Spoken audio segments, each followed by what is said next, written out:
Bonjour, aujourd'hui dans le but d'expliquer l'expérience de Rutherford, on va faire ça comme une petite histoire euh, sur ce tableau, sur ce petit tableau. Donc en fait l'expérience de Rutherford, c'est un petit résumé, hein.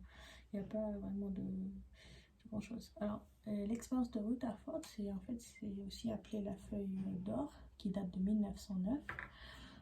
L'expérience de Rutherford, donc Rutherford c'est un ancien élève de J.J. Thomson. J.J. Thomson, il a proposé le modèle de Pudding. C'est quoi? C'est en fait, il a imaginé que les électrons se déplaçaient dans un milieu positif, donc dans un milieu chargé positif. Pour illustrer ça, voilà, ça c'est le milieu, il est chargé positif, il est chargé positivement, et dedans, il y a les électrons qui se déplacent. Tout dedans. Et donc, voilà, on va dire le prof Thomson, il a proposé ce modèle Pudding, les électrons qui se déplacent dans un milieu positif.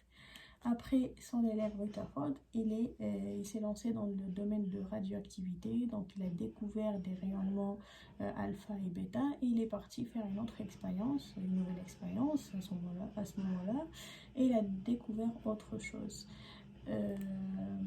Donc l'expérience nommée l'expérience de la feuille d'or.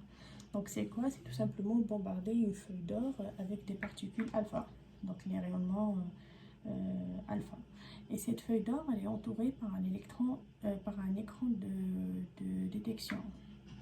Et à partir de là, il a découvert en fait qu'en fait la plupart des particules alpha traversaient la feuille d'or sans déviation. Si on veut illustrer ça avec un dessin simple, là c'est la feuille d'or. Hop. Tout autour il y a un électron de détection. Et là on va venir lancer des particules alpha. Ils vont traverser directement la feuille sans déviation et ils vont passer de l'autre côté. Enfin là il y a une petite déviation comme ça. Ils vont passer de l'autre côté. On va dire qu'il y a 1 sur 8000 particules qui sont déviées avec un angle supérieur à 90 degrés, mais sinon la plupart ne sont pas déviées. Et donc en fait c'est évident, cette expérience elle met en évidence le caractère lacunaire de la matière. Et donc à partir de là, Rutherford il nous propose alors le modèle planétaire. Qui est quoi? Qui en fait, alors j'ai mis là.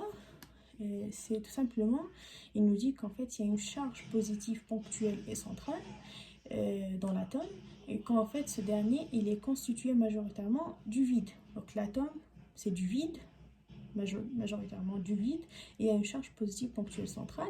Il y a aussi un cortège d'électrons qui tourne autour de cette charge. Donc la charge ponctuelle centrale c'est le noyau, les électrons qui tournent autour, et il y a du vide dans l'atome. Alors ça, voilà, c'est le résumé de cette expérience. Et c'est tout pour aujourd'hui. Merci.